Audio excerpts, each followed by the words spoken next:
The alarm on Mark Taylor's oxygen machine screamed into the darkness, a high-pitched, panicked wail that jolted him awake. His chest locked, his lungs burned. He clawed at the nasal cannula, but no air came through. The tubing was still attached, the machine's display glowing an eerie red. Flow interrupted. His fingers fumbled for the bedside lamp, knocking over a glass of water in the process. The crash brought no relief, just the sound of his own choking gasps as he rolled onto the floor, knees hitting the carpet with a dull thud. His vision blurred at the edges, tunneling into darkness. Move. Get help. He dragged himself forward, one elbow at a time, the cord of his dead machine trailing behind him like a severed lifeline. The phone was in the living room, too far. His pulse roared in his ears, each heartbeat a hammer strike, against his ribs. He couldn't yell, couldn't even whisper. His throat was a collapsed hallway, his breath a trapped animal scrambling for escape. Then he saw it. The security camera's tiny red light blinked above the front door. A silent witness the footage. They'd installed the system last year after a porch pirate incident. Motion activated, audio enabled. If something had happened, it would be there. With a final burst of adrenaline, Mark lunged for the coffee table, knocking his phone onto the floor. The screen lit up as his shaking thumb unlocked it. He opened the security app, rewound the feed, and froze. There she was, Karen Wendell, HOA board president and self-appointed neighborhood dictator, stepping through their front door at 2:12 a.m. like she owned the place. No hesitation, no guilt. Just the quiet click of the lock disengaging. How? And the soft shuffle of her ballet flats on hard wood. She'd walked straight to the oxygen machine, knelt beside it, and, with the precision of someone deadheading roses, snip. The clean cut of scissors through plastic. Then the worst part. She'd smiled. Not a smirk, not a nervous tick. A full, satisfied grin, like she'd just crossed an item off her to-do list. She'd even paused to adjust the tubing neatly against the wall before leaving, as if she'd done him a favor. Mark's fingers trembled as he dialed 911. The operator's voice was calm, professional. 911, what's your emergency? He tried to speak, but his voice was a shredded whisper. She cut my oxygen line. A pause. The kind where you could practically hear the operator deciding if this was a prank or psychosis. Sir, can you repeat? I have her on camera, he wheezed. She came into my house. Cut my oxygen. I can't. The world tilted. His phone slipped from his grip. Somewhere in the distance, the operator's voice crackled. Sir? Sir? But the edges of his vision were crumbling into static. The last thing he saw before blacking out was Karen's face on the screen, frozen mid-smile. Then nothing. The paramedics arrived just as Maria's car screeched into the driveway. She burst through the front door, still in her hospital scrubs, her face a mask of barely contained fury. The scene before her was a nightmare. Mark slumped on the floor, an oxygen mask strapped to his face, his skin the color of wet cement. One of the EMTs was shouting vitals while the other prepped an IV line. Maria's training kicked in before her emotions could. She dropped to her knees beside them, rattling. Off Mark's medical history. Chronic asthma, recent pneumonia, the 3 days he'd spent intubated just last week. The EMTs nodded, but their eyes kept flicking to the severed oxygen line coiled on the floor like a dead snake. Who the hell did this? Maria's voice was low, dangerous. Mark's hand twitched toward his phone, still lying screen up where he'd dropped it. The frozen security footage glared back at her. Karen Wendell, caught in high definition, scissors in hand. Maria's blood turned to ice. By the time the ambulance left, lights flashing, but no siren. Stable, thank God. She'd already made 3 calls. First, to the police demanding an officer respond now. Second, to their lawyer, Paul Cartwright, who answered on the first ring despite the hour. And third, to Miss Pearl, the sharp-eyed retiree next door who'd been at war with the HOA long before they moved in. Officer Delgado arrived, looking like he'd rather be anywhere else. He'd dealt with Karen before, the time she'd called. In a SWAT-level noise complaint over a child's birthday party, the suspicious person reports she filed whenever someone dared to jog after dark. But as Maria shoved the phone into his hands, his bored expression dissolved into disbelief. She just walked in? Delgado rewound the footage, pausing as Karen's shears sliced through the tubing. Jesus, that's premeditated. Attempted murder, Maria corrected flatly. Delgado hesitated. We'll charge her with criminal trespass and property damage to start. Maybe reckless endangerment. He eyed the oxygen machine. But without proof, she knew this would... She knew. Maria pulled up another clip.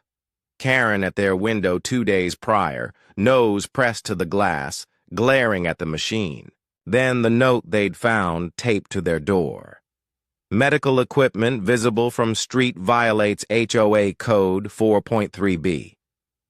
Delgado's pen hovered over his notepad. There's no actual code about oxygen tanks, is there? Miss Pearl chose that moment. To arrive, clutching a flash drive like a grenade. Of course there isn't. She plugged it into their TV. The screen lit up with a video of Karen at last month's HOA meeting, sneering as she told the board, "We can't have the neighborhood looking like a hospice ward." Maria's hands curled into fists. Delgado sighed and reached for his radio. "Yeah, we're gonna need detectives." Across the street, Karen's curtains twitched. She was watching, and for the first time in her miserable reign, she looked afraid. The neighborhood erupted overnight. Maria didn't even have to post the footage. Miss Pearl took care of that, uploading it to the community forum with the dry caption, "HOA President demonstrates proper scissor technique." By dawn, the video had spread like wildfire. Texts poured in. Doorbells rang. The quiet, lawn-obsessed street Mark and Maria had barely known transformed into something electric with outrage. Mrs. Nguyen from 3 houses down arrived first, clutching a manila folder of her own. "She fined me $200 for unsanctioned floral agitation," she spat, slamming photos of her prize-winning roses on the table. "Said they were inciting envy." Then came the Garcias, whose son's wheelchair ramp had been deemed an aesthetic hazard. The Reynolds family who'd been threatened, with liens over their Halloween skeletons. Too macabre for spring, apparently. Even stoic Mr. Fletcher, who'd lived on the block for 40 years, shuffled over with a shoebox full of violation notices Karen had issued for his excessively blue mailbox. Maria sat at the kitchen table, nursing cold coffee as the stories piled up. The sheer pettiness was staggering, but what chilled her was the pattern. Karen hadn't just enforced rules. She'd invented them, forged meeting minutes, backdated violations to homes that dared to defy her. Miss Pearl tapped at her tablet, found the money trail. She spun the screen around, showing a spreadsheet of HOA funds, thousands funneled to a landscaping company with no online presence. That's her nephew's LLC. Look at the dates. Every payment lines up with her. Inspections. Mark, still tethered to his backup oxygen tank in the living room, let out a hoarse laugh. She wasn't just power tripping, she was embezzling. A knock interrupted them. Officer Delgado stood on the porch, looking like he'd aged a decade since yesterday. "We've got a problem." Karen had lawyered up, some slick corporate attorney from her alleged urban planning firm. Now she was claiming the footage was edited, that she'd entered the house believing the oxygen tank was leaking. Maria nearly shattered her mug. She smiled while cutting it. Delgado held up a hand. Her lawyer's arguing she was assessing a hazard under HOA bylaws. It's bullshit, but it'll drag things out. His jaw tightened, unless we find more. As if on cue, a shout came from the street.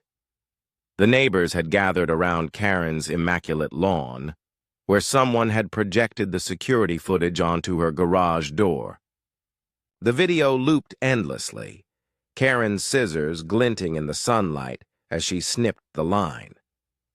From inside her house, a blinds snapped shut. Maria turned to Mark, a slow smile spreading. "Looks like discovery's just beginning. Somewhere in the crowd, a chant started, 'Dissolve the HOA.'" For the first time in years, the neighborhood was breathing freely. The walls closed in on Karen Wendell with terrifying speed. By noon, the HOA's remaining board members had called an emergency meeting, without her. Maria watched through the community center windows as they pored over Miss Pearl's financial documents, their faces growing increasingly ashen.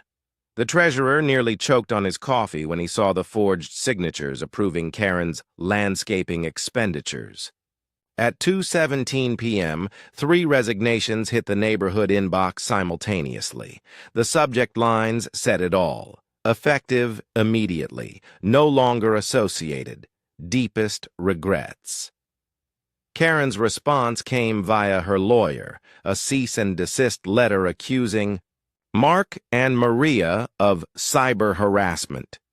It arrived just as the local news van pulled up to interview the Garcias about their wheelchair ramp ordeal. The reporter's eyebrows nearly disappeared into her hairline when Mrs. Garcia produced Karen's handwritten note. "Your disability doesn't trump community standards." Then the bank called. Maria listened in stunned silence as the HOA's account manager explained they'd frozen all assets. "We found irregularities in the signature cards," he said carefully. "Ms. Wendell appears to have removed all other authorized signers last fall." The insurance company followed minutes later. Their policy was canceled retroactively due to material misrepresentation. Karen's house became a fortress. Motion-activated floodlights glared at all hours. Her curtains never opened. But the neighborhood had become relentless. Every time she peeked through the blinds, someone was there. Mrs. Nguyen pruning her illegal roses with exaggerated care, Mr. Fletcher repainting his mailbox an even brighter blue. The final blow came from an unexpected source. At 4:32 p.m., a black sedan parked outside Karen's home. 2 men in suits emerged carrying subpoena folders. Maria later learned they were from the state licensing board. Someone, almost certainly Miss Pearl, had reported Karen for practicing urban planning without a license. That evening, as the sunset painted the street orange, Karen emerged. Not her usual power walk with the designer leash, but a frantic dash to her car with an overstuffed briefcase. She didn't see the sheriff's deputy waiting by her driveway. "Ms. Wendell?" The deputy's voice carried across the suddenly quiet street. "We need to discuss some discrepancies in your HOA financials." Every curtain on the block twitched. Inside the briefcase, the deputy found $8,200 in cash, the HOA's official stamp, and, most damning, a notebook labeled Violations, with entries like Taylor Oxygen Eyesore, Remedy 214. As the deputy read her rights, Karen's gaze locked onto Maria watching from their porch. The hatred in those eyes could have melted steel. But for the first time, it was laced with something new. Fear. Real, raw fear. The kind that comes when you finally realize the monsters under the bed are the ones you created yourself. The courtroom smelled of lemon polish and stale coffee when Karen Wendell's sentencing finally arrived. Mark shifted in his seat, the portable oxygen tank at his feet humming softly. He barely recognized the woman standing before the judge. The perfectly coiffed HOA queen had been replaced by a haggard figure in an ill-fitting blazer, her once impeccable nails bitten to the quick. The prosecutor played the security footage one last time. That terrible snip of the scissors echoed through the silent room. Karen flinched like she'd been struck. "Your Honor," her lawyer began weakly, "my client maintains she believed Judge Holbrook's gavel cracked like a gunshot. What I believe," he said, "is that we're looking at criminal trespass, willful destruction of medical equipment, and, thanks to that little mail theft revelation, a federal felony." His glare could have melted concrete. "Ms. Wendell, you turned a homeowners association into your personal dictatorship. You harassed veterans over flag displays, threatened diabetics over insulin deliveries left on porches. And then you broke into a man's home and nearly killed him over aesthetic preferences." Karen opened her mouth, but no sound came out. The color drained from her face as the judge handed down 18 months probation, 6 months house arrest, and, the cruelest cut, 500 hours of community service at a respiratory rehabilitation center. The neighborhood's collective cheer rattled the windows. 2 weeks later, the No More Hall block party spilled across Karen's formerly pristine streets. Kids splashed in inflatable pools set up exactly 3.5 inches over property lines. Mr. Fletcher grilled burgers wrapped in the shredded remains of violation notices, and Miss Pearl, now chair of the newly formed Neighborhood Welcome Committee, unveiled her masterpiece, a life-sized cutout of Karen by the dunk tank. Maria handed Mark a lemonade as they watched the festivities. "Think she'll appeal?" Across the street, the for sale sign on Karen's house tilted in the breeze. Movers hauled boxes into a truck, their laughter carrying over the music. Through the open front door, they caught a glimpse of bare walls and empty rooms. No carefully curated decor, no HOA plaques, just the ghost of a tyrant's reign. Mark took a deep, unhindered breath. Doesn't matter. That night, as fireworks painted the sky, someone projected the security footage onto Karen's empty garage one final time. The neighborhood roared as the clip reached its climax, Karen's triumphant smile freezing just before the image dissolved into pixelated confetti. Maria squeezed Mark's hand. The oxygen machine sat beside them, unhidden, untouchable. Somewhere, far away, a phone rang in a cramped apartment. A voicemail clicked on. "You've reached the office of Karen Wendell, Community Standards Consultant. Please leave." The receiver slammed down, but on Maple Ridge Drive the music played on.